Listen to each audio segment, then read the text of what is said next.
What if the end of the world wasn't the end, but the beginning? What if every time humanity strayed too far from its essence, the waters returned, not to punish, but to purify? The tale of the Great Flood isn't exclusive to the Bible. It echoes across civilizations, languages, and lost centuries. A global memory, submerged but not forgotten. From the cuneiform tablets of Sumer to the oral codes of the Hopi, from India's ancient Vedas to China's timeless myths, they all speak of a world drowned and reborn. But why? Was it metaphor, myth, or something humanity once lived through? Today we follow the mythic waters through time, across cultures, deep into the unconscious, to uncover what they're really trying to tell us. And ask the question, have you built your ark yet? Long before Genesis, before Moses parted any sea, even before gods ruled with singular might, the flood story was already being told along the banks of the Tigris and Euphrates, not as dogma, but as warning. Enter Utnapishtim, the ancient Noah of the Mesopotamians, in the 4,000-year-old epic of Gilgamesh, humanity's oldest known literary work. The gods, moody, fickle, disturbingly human, decide to wipe the world clean. Why? Because humans were too noisy, too loud to let the gods sleep. But one god, Ea, the divine trickster, refuses silence. He doesn't tell Utnapishtim directly. No, he speaks to the walls of his house, a spiritual metaphor for intuition.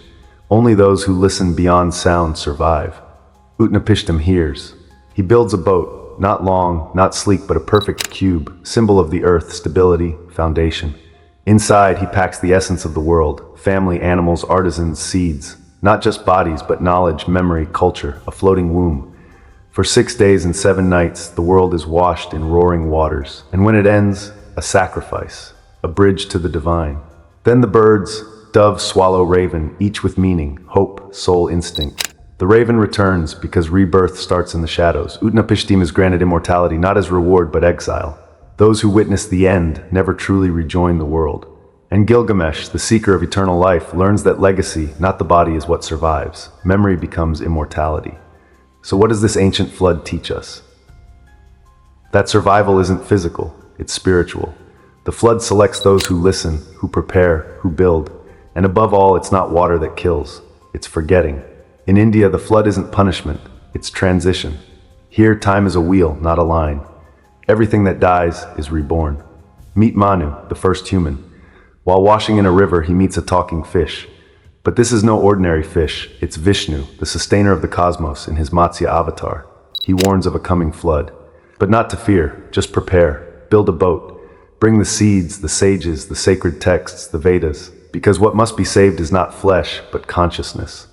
When the flood rises, Manu ties his ark to Vishnu's horn. Together they sail to the sacred peak, and when the waters fall, a new world begins. Here, the flood isn't a curse, it's cosmic necessity, the breath between cycles. In Hindu thought, water is Maya, illusion. It washes away form, so essence can emerge. And the ark? It's not a boat, it's the mind that stays awake through the dream. In ancient China, the flood wasn't divine wrath, it was chaos made visible, not to fear, but to face. The hero isn't a prophet or a priest, it's you the great, an engineer. While others tried to stop the water, you followed it, mapped the rivers, dug canals, respected nature, not as foe but as partner. For 13 years he shaped the land, and when peace returned, he became a sage king, not by birthright, but by merit. In Taoist thought, water is softness that carves stone. The lesson? Don't resist chaos. Flow with it, redirect it, learn from it. In the Americas, the flood wasn't just an event, it was a reckoning. In the sacred Popol Vuh of the Maya, the first humans are made of clay, too weak. The second, wood, soulless, thoughtless. They walk, eat, breed, but do not remember. And so the world itself turns against them. Even their tools revolt. The flood here isn't punishment, it's the body of the earth rejecting unconsciousness. In Andean myths, a flood drowns the world of giants, sent by the god Viracocha. From the high waters of Lake Titicaca, he speaks the new world into existence. Creation begins not with hands, but with word. Among the Hopi, we live not in the first world, but the fourth. Each previous world ended in imbalance, each saved only by those who stayed connected to the Great Spirit. Guided by the ant people, survivors took refuge below the earth, learning humility, silence, and stillness. The underworld wasn't death, it was rebirth. Floods come not to destroy, but to initiate. Not just externally, but within. A descent into the unconscious. and only those who emerge carry the wisdom to rebuild. Now we circle back to the old world, beyond religion, into mystery. Atlantis, told not in fable but in Plato's dialogue, said to be passed down from Egyptian priests, a place of harmony between spirit and science, a beacon of what humanity could be. But wisdom gave way to power, knowledge lost its soul, and in a single night, Atlantis vanished beneath the sea, not as punishment, but as a collapse of sacred order. The fall wasn't from ignorance, but from arrogance. To the esoteric, Atlantis is a memory buried in the soul of mankind, a warning and a blueprint. And then we arrive at Genesis. Noah, the ark, the rainbow. 40 days and nights, the number of transformation. The ark, a cosmic vessel, an alchemical cauldron where the world dissolves to be reborn. And the rainbow? A covenant, a bridge between spirit and matter, a spectrum of spiritual frequencies. In the book of Enoch, the flood drowns a world corrupted by fallen angels and giants. Not because knowledge is evil, but because knowledge without wisdom is poison. Light, when misdirected, becomes shadow.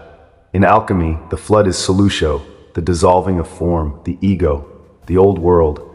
Only through chaos can a new order emerge. No gold without mud, no spirit without death of the profane. The flood, then, is not an event in the past. It is a cycle of consciousness. It comes when we forget, when noise outweighs meaning, when ego silences intuition, when the outer world reflects the chaos within. But in every flood, there is a seed, a beginning.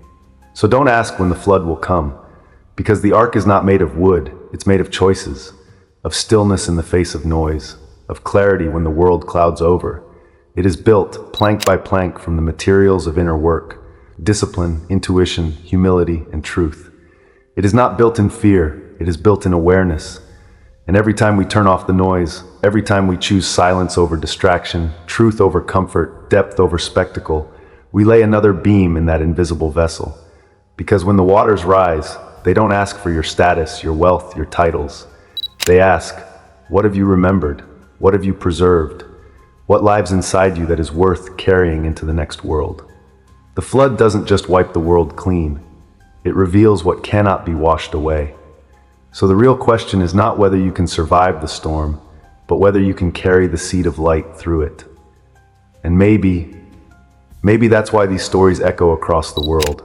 Not to warn us of water, but to remind us of fire, the inner flame we're meant to protect through every deluge, every downfall, every end. The ark isn't about escape. It's about remembrance, to carry the sacred through the waters of forgetting, to plant the soul again on fertile ground, to build not the same world, but a wiser one. And that ark, you're already building it. Every act of kindness, every moment of courage, every time you choose love over fear, presence over panic, truth over illusion, you are shaping the vessel that will carry you through the next collapse. Because the flood may be myth, but forgetting is real, and memory is salvation. So once more we ask, have you built your ark yet, or are you still waiting for the rain?